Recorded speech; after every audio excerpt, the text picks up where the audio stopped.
Sweet are the uses of adversity. As You Like It by William Shakespeare pretty much rules.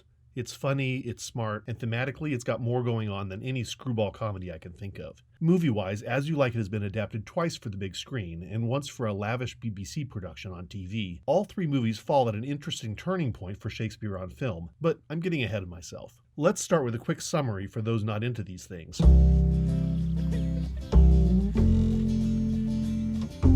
As You Like It takes place in a dukedom, where a good duke has been usurped by his vengeful brother. The usurper's daughter, Rosalind, flees the castle with her cousin Celia and the court jester, Touchstone. Rosalind disguises herself as a boy called Ganymede to keep them safer along the road. Meanwhile, a young hero named Orlando, who has fallen in love with Rosalind, also flees the court, taking with him a faithful old servant. All of them end up in the forest of Arden, where the deposed duke is living with his retinue. Well, this is the Forest of Arden. In the countryside, they meet a cast of wacky side characters, the most beloved of whom are Touchstone the Clown and the Duke's advisor Jaques. Jaques is as addicted to melancholy as Touchstone is to silliness. Think Eeyore and Tigger as friends. Orlando has been spending his time nailing ridiculous love poems about Rosalind all over the forest. Orlando and Rosalind, now living in the same forest, bump into each other. But she's still disguised as a man, so Rosalind decides to use their new platonic relationship to her advantage. She'll try to teach Orlando to be a good boyfriend, not just a hopeless romantic. She challenges Orlando to pretend Ganymede is Rosalind, which, of course, he really is, so she can show Orlando how much patience a real husband needs. That synopsis barely scratches the surface, but it's gonna do for now.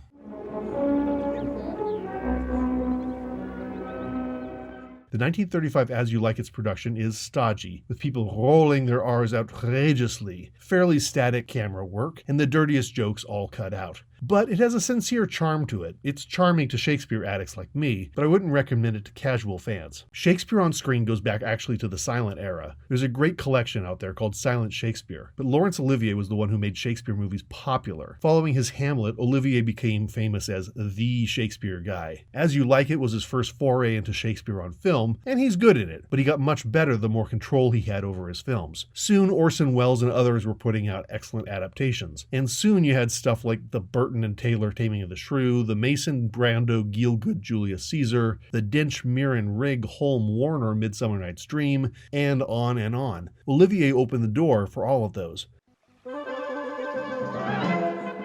Then we get the BBC version in 1978. In the late 70s, the BBC launched this impressive project to film all of Shakespeare's first folio plays for television. Clever casting ideas like John Cleese as Petruchio or Derek Jacobi as Hamlet don't quite succeed, though many of the others are wonderful. I can't get enough of Patrick Stewart as Claudius, and Helen Mirren as Rosalind is one of those castings that worked perfectly. They unloaded a truckload of cash into making As You Like It one of the most impressive productions of that series, shot on location in the prettiest parts of England. The forest looks great, and the castle interiors allow for nice blocking, but the castle gardens in the first act seem actually more important than the actors. Weirdly, they shot at Glamis Castle, the setting of Macbeth's demise, on stage, not in real life, and which is well known for being haunted by ghosts and vampires. Huh.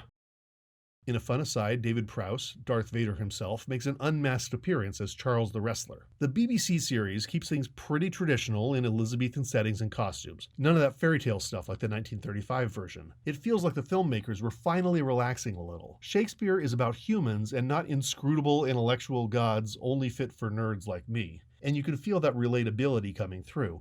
I'm a troth that was seeking for a fool when I found you. He is drowned in the brook. Look but in, and you shall see him. Kenneth Branagh blew people away with his Henry V. With a tiny but impressive cast, great battle scenes, and oodles of charisma, Branagh made Shakespeare cool. He carved out a reputation as the new The Shakespeare guy. Like Olivier opening the gate to several decades of serious adaptations, Branagh paved the way for hip Shakespeare, a basketball-playing Othello, a soccer-playing Viola, a Hamlet who makes crappy art films, a Prince Hal who's a narcoleptic male prostitute. Well into his string of Shakespeare films, dotted of course with many other very different films, Branagh did As You Like It. He recruited a cast to end all casts, and shot in the English forests. I was hyped for this when it came out, so my expectations were high. But So-so is good, very excellent good, and yet it is not, it is but so-so.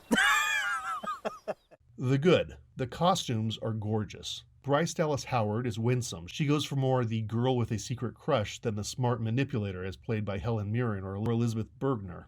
Brian Blessed is magnificent as both dukes, showing off his subtle side, which people never really give him enough credit for. David Oyelowo is good as Orlando, but I envision Orlando as more of a dunce. Hot take, young Ashton Kutcher would have been an ideal Orlando. As You Like It, the play ends with a deus ex machina. The evil duke is marching into the forest with all his army to slaughter his brother's forest encampment, and he meets this old holy man who convinces the duke to abandon his campaign. The usurping duke suddenly becomes a monk and everybody is spared. It's a little improbable. Branagh diffuses this ridiculous plot contrivance by having the holy man constantly greeting anyone who enters the forest. He's always there, an eerie spiritual presence, a gatekeeper to the cheerful, simple, honest life of the woods. When the evil duke meets him, he's deflected by some sort of divine protection. The negative?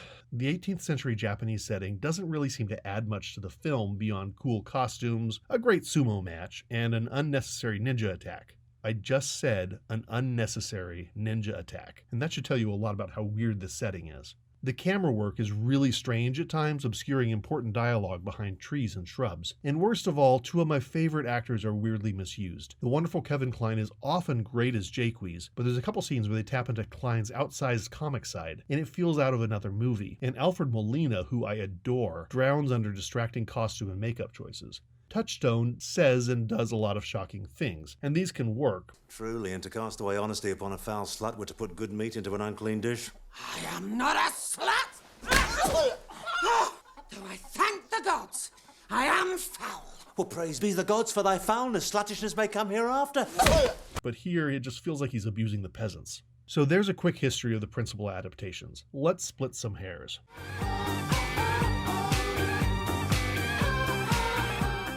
As You Like It is largely known for its gender-bending plot. In Shakespeare's day, Rosalind would have been a male actor portraying a woman, pretending to be a boy, pretending to be a girl. Rosalind's mission to upgrade Orlando into a better boyfriend is marked by a lot of gender stereotypes. Do not know I am a woman. When I think, I must speak.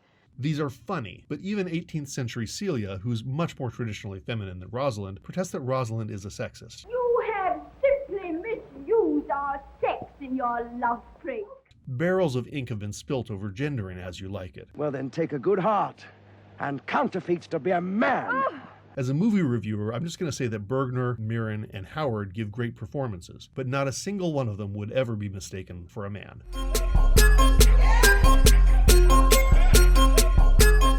While Mirren and Howard bring their usual A game, Bergner is, like the rest of that film, very 1935, but that brings something to the table that the other two actresses never could. It's a little distracting to have Rosalind speak with an Austrian accent. From henceforth I will come. But that's the subtext of the 1935 movie, made by Austrian Jews who had fled to the United States at the outset of World War II. Shakespeare sets up the Forest of Arden as a contrast to the court, a natural world where people could escape societal constraints. It's a sort of utopia where people listen to music and they fall in love. But to someone fleeing massacres in their homeland, As You Like It's escapism is a literal escape. These characters fleeing persecution to a new world would have hit home pretty hard for the film's director and many of the actors. In the immortal words of the bard Jay-Z, if you'd escaped what I'd escaped, you'd be in Paris getting fucked up too. Godspeed our flight. Now go we in content, to liberty and not to banishment.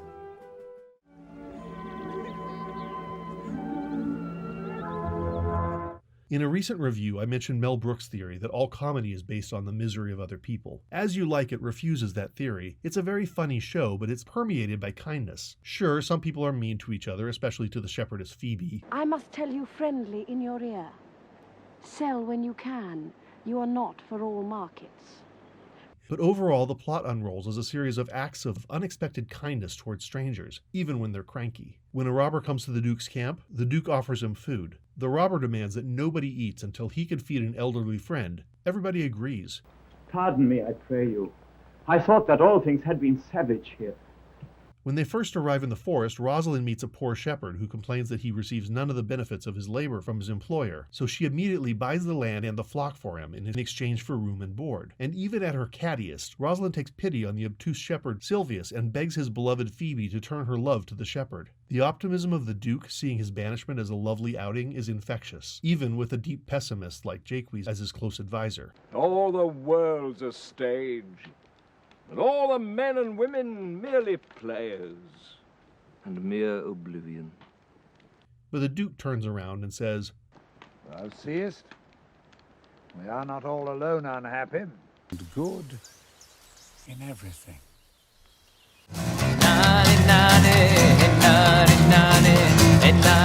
One nice touch in these films is the use of the play's witty epilogue, where Rosalind threatens to kiss all the men she finds worthy in the audience. Branagh's Rosalind transforms into Bryce Dallas Howard, wandering on set, grabbing a coffee on the way to her trailer. But even more transformative, during that same speech, Bergner swaps gender as she addresses the various factions of the audience. It's pretty fun.